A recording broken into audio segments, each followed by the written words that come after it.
이 공간들의 땅값이 뛰는 속도들을 보면 여기는 더 이상 거주는 아니에요. 어디 사는지가 왜 이렇게 중요해졌을까?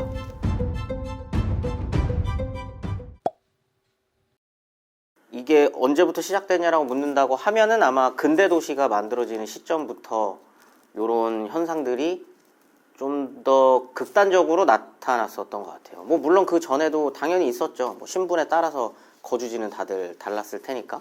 근데 신분제가 없어졌음에도 각자가 사는 지역이 어떤 특정 계층을 상징하게 되는 건 근대 이후에 만들어진 현상인 것 같거든요. 저는 항상 뭐 주택 혹은 도시 혹은 서울에 대한 강의를 할 때 어디 사세요라는 의미에 대해서 항상 이렇게 좀 질문을 하고 시작하는 편이에요. 어디 사세요? 저 강남 사는데요?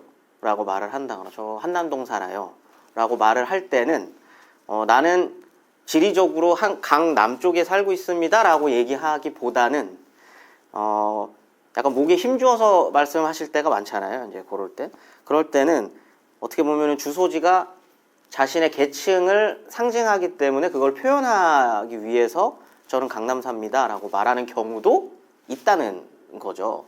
그러니까 이제 특정한 계층이 그 동네에 모여 살기 때문에 그런 현상이 발생을 하는 것이고 어떤 동네를 딱 떠올렸을 때 아, 그 동네에는 그런 사람들이 살지 라고 하는 게 좀 머릿속으로 이미지가 이제 그려지는 세상이 지금 우리 대한민국이지 않나. 근데 이제 저는 이제 그게 궁금했었던 거죠. 이제 어디 사는지가 왜 이렇게 중요해졌을까?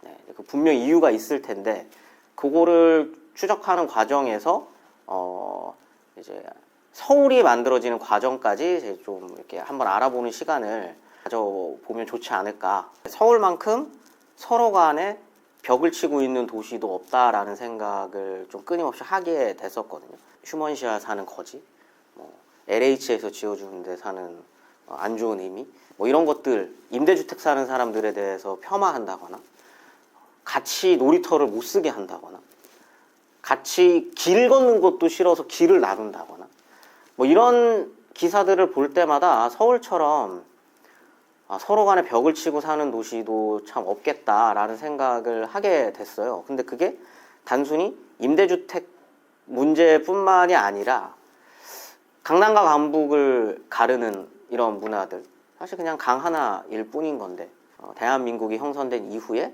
서울이 어떻게 만들어지는지를 좀 살펴보는 시간을 좀 가져보려고 합니다. 한국전쟁이 터진 다음에 서울이 5번이나 주인이 바뀝니다. 처음에 이제 남한이 차지하고 있다가 이제 북한이 한번 차지했다가 다시 인천 상륙작전 이후에 다시 남한이 수복했다가 중공군이 내려오면서 다시 한번 뺏겼다가 다시 그거를 수복하는 과정. 그러니까 이 말은 서울이 굉장히 주요한 전쟁의 격전지가 됐었다는 의미겠죠. 거의 다 부셔집니다. 그래서 거의 한 60% 가까이 집부터 시작해서 하수도 상수도 뭐 할 것 없이 엄청난 피해를 입게 되는 거죠. 식민지 시기의 유산이 그대로 넘어온 채로 아무것도 거의 방치되다시피 했었던 서울에 사람들은 밀려 들어왔고 그 가운데서 전쟁이 나서 폐허가 돼버린 상황, 그리고 다시 이걸 재건해야 되는 상황, 이런 상황인 거예요. 근데 아까 말씀드렸었던 것처럼 도시를 계획하고 도시 안에서 사람을 살게 하는 데는 돈이 굉장히 많이 드는데 전쟁 이후에 뭐 당연히 돈이 없는 거죠. 거의 대부분의 돈은 미국의 원조 물자에 의존할 수밖에 없었는데 거의 뭐 진짜 죽 끓여 먹다시피 해야 할 정도로 살아가는 사람들이 서울에 넘쳐나는데 이걸 이제 관리하거나 통제할 수 있는 수단이 아무것도 없었던 거죠. 그게 1953년 전쟁 끝난 직후에 서울의 상황이라고 할 수 있겠습니다. 그러면 그때 사람들은 어디에 살았냐? 이게 이제 중요할 것 같은데 거의 대부분은 판자촌입니다. 거의 대부분은 판자촌이고 거의 서울에 집을 갖고 있다라고 하는 사람들을 통계로 내면은 한 50% 정도가 집을 갖고 있기는 해요. 근데 이 50%의 사람들이 어떤 집까지 포함하고 있는 거냐면 고아원, 병원, 양로원 뭐 이런 것까지 포함해서 50%인 거죠. 그 50% 그러니까 사실 정상적인 주택을 갖고 있는 사람들은 한 20-30%밖에 되지 않는 거고 거의 대부분 한 70% 가까운 서울 시민들은 정말 무허가 주택에 살게 되는 겁니다. 근데 서울시는 이거를 관리하거나 통제할 수 없는 상황이었었던 거고요. 그러다 보니까 어떤 현상이 벌어지냐면 지금 우리가 상상했을 때 무허가 주택이라고 생각하면은 그려지는 판자촌들 있잖아요. 그거는 사실 거의 뭐 청계천이나 저 우이동이나 이런 천변에 이제 그런 판자촌들이 형성이 되어 있는 거고 사실 무허가 주택이라고 표현은 하지만 그게 실제 우리가 생각하는 일반 양성화된 주택과 크게 다르지 않아요. 그냥 짓고 사는 겁니다. 양옥집을. 근데 그 위치가 어디냐면 식민지 시기에 서울시에 만들어졌었던 공원용지라고 하는 시유지, 국유지, 공유지 자리에 그것들이 만들어져요. 근데 그게 뭐냐면 태평양 전쟁이 나고 난 다음에 식민지 시기에 일제가 조선 총독부죠. 조선 총독부가 서울에다가 공원 용지를 엄청나게 많이 만듭니다. 공원이라고 하는. 근데 지금 우리가 생각하는 그런 공원이 아니고요. 방공호예요. 그러니까 방공호. 예, 일본 주택의 특성상 그러니까 폭격을 맞아가지고 미군의 폭격을 맞아가지고 불이 나면 목조 건물이기 때문에 불이 번지거든요. 그래서 도시 중간중간을 뻥뻥 뚫어놔요. 그리고 거기에 방공호를 짓는 거거든요. 불이 번지지 않게. 그 도시계획을 경성에다가 지금의 서울 거기에다가도 그대로 이식을 한 거죠. 목조 건물 중심이 아니었음에도 불구하고. 왜냐면 이게 일제가 이제 그런 식으로 도시 정책을 펼쳤으니까. 그러다 보니까 서울 중간중간에 폭격에 대비한 방공호들이 중간중간 엄청 많아요. 뭐 남산부터 주변에 있는 산들 그리고 심지어 도시 한 가운데서도 그런 중간중간 뻥뻥 뚫려 있는 공간들이 되게 많다는 말이죠. 그러니까 거기가 시유지구, 국유지구, 공유지인 경우도 있고 사유지인 경우도 있는데 여기가 관리가 안 되는 거죠. 그냥 원래 있었던 집들을 부셔놓고 방공호라고만 불렀었던 거거든요. 그러다 보니까 서울 사람들이 거기에다가 허가를 받지 않고 집을 짓고 살게 됐었던 거죠. 그게 흔히 얘기하는 무허가 판자촌, 무허가 주택의 기원이 되는 공간들인 겁니다. 1962년, 3년 시점에서부터 1966년이라는 시점이 굉장히 중요한 분기점으로서 등장을 하게 되는 겁니다. 이 1966년이라는 시점이 중요한 이유는 여러 가지가 있는데요. 첫 번째는 1차 경제개발계획이 완성되는 시점이에요. 그러니까 좀 마무리되는 시점? 그러다 보니까 경제개발계획의 성과가 조금 나기 시작합니다. 그리고 65년에 한일협정이 이루어지고 일본의 차관이 들어오기 시작하면서 돈이 조금 풀리기 시작하는 시점도 1966년이라는 시점인 거고요. 일단 그렇게 돈이 좀 돌아요. 돈이 좀 도는데 돈이 도니까 한국에서 좀 독특한 존재들을 주목하기 시작합니다. 그 존재가 바로 중산층이라고 하는 존재입니다. 네, 어떤 분들은 좀 1966년 시점에서 중산층이라고 하는 게 있기가 힘든데? 라고 얘기하시는 분들도 분명히 있어요.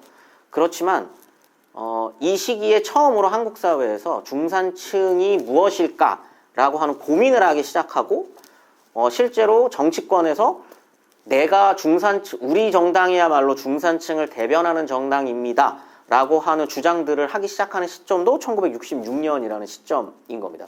흔히 얘기하는 중산층 논쟁이라고 하는 것도 이제 벌어졌던 시점이 이제 1966년인 거고요.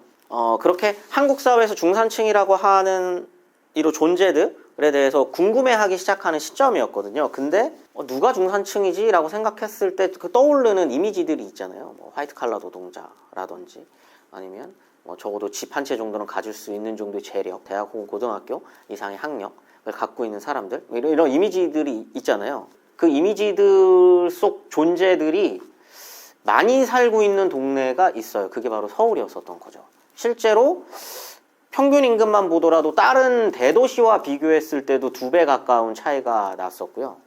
거기에 이제 뭐 당연히 대학이 거의 서울에 몰려 있다 보니까 고등학교 이상 혹은 대학까지 나온 사람들이 그런 퍼센테이지도 다른 도시들에 비해서 압도적으로 높은 곳이 이제 서울이었었던 거고요.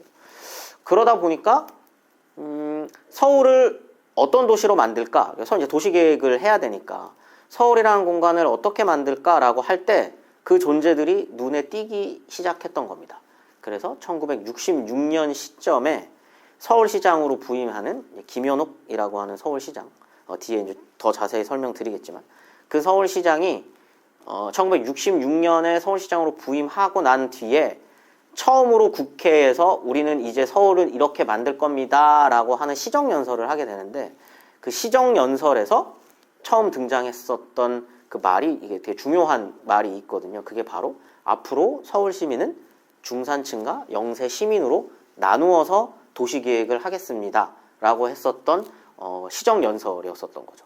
이게 어떻게 보면은 이제 앞으로 서울이라는 공간이 중산층을 중심으로 새롭게 리빌딩 될 거다라는 걸 국회의원들 뿐만 아니라 국민들 앞에서 선언했었던 거라고 보면 될 것 같아요.